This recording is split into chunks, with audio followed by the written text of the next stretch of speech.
কাকদ্বীপ কালী ঠাকুরের অপমানের প্রতিবাদে সিংহ বাহিনীর অবরোধে অচল 12 নম্বর জাতীয় সড়ক। কাকদ্বীপে কালী ঠাকুরের মূর্তি বিক্রিতের ঘটনায় প্রতিবাদে আজ শান্তিপুরে ফুলিয়ার 12 নম্বর জাতীয় সড়কে টায়ার জ্বালিয়ে বিক্ষোভে নামেন সিংহ বাহিনী। সংগঠনের নেতা দেবদত্ত মাঝির নেতৃত্বে প্রায় আধ ঘন্টা চলা অবরোধে তীব্র যানজটের সৃষ্টি হয়। বিক্ষুব্ধরা অভিযোগ তোলেন, প্রকৃত দুষ্কৃতীকে আড়াল করে নির্দোষকে গ্রেপ্তার করা হয়েছে। ঘটনাস্থলে পুলিশ ও ট্রাফিক আধিকারিকরা উপস্থিত থেকে পরিস্থিতি নিয়ন্ত্রণে নিয়ে আসেন। সংগঠনের পক্ষ থেকে হিন্দু সমাজকে ঐক্যবদ্ধ থাকার আহ্বান জানানো হয়েছে। এখানে মমতা ব্যানার্জির কাজ, এটা মমতা ব্যানার্জি এটা করেছে। তার মানে কি যে ধরা পড়েছে কি হালদার সে নয়? না না না না না, তাকে পরিকল্পিতভাবে সাজানো হয়েছে, ফাঁসানো হয়েছে তাকে। সে আপনাদের ওখানে কি বিজেপি দায়িত্বে ছিল ওখানে নাকি বলছে? কাকে?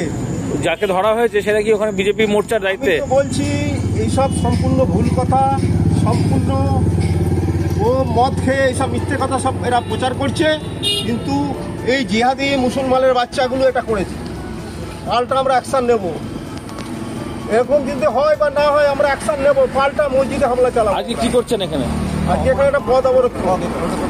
সেটা কি সব জায়গায় হচ্ছে? হ্যাঁ, এটা সব জায়গায় হয়েছে। দুদিন আগে কলকাতায় আমাদের দেবদত্ত মাঝির নেতৃত্বে ওখানে বিরাট হয়েছে, হাওড়াতে হয়েছে এবং নদী আরও কয়েকটা জায়গায় হয়েছে। তো আমরা পরপর করবো, আমি শান্তিপুরে একটা করবো। কি দাবি আপনাদের?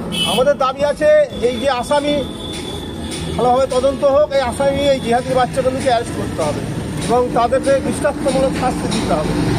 আর নাহলে আমরা কিন্তু হাতে তুলে নেবো, এগুলোকে বলি দেবো। আমরা কথা দিচ্ছি, সিংহ বাহিনী কথা দিচ্ছে।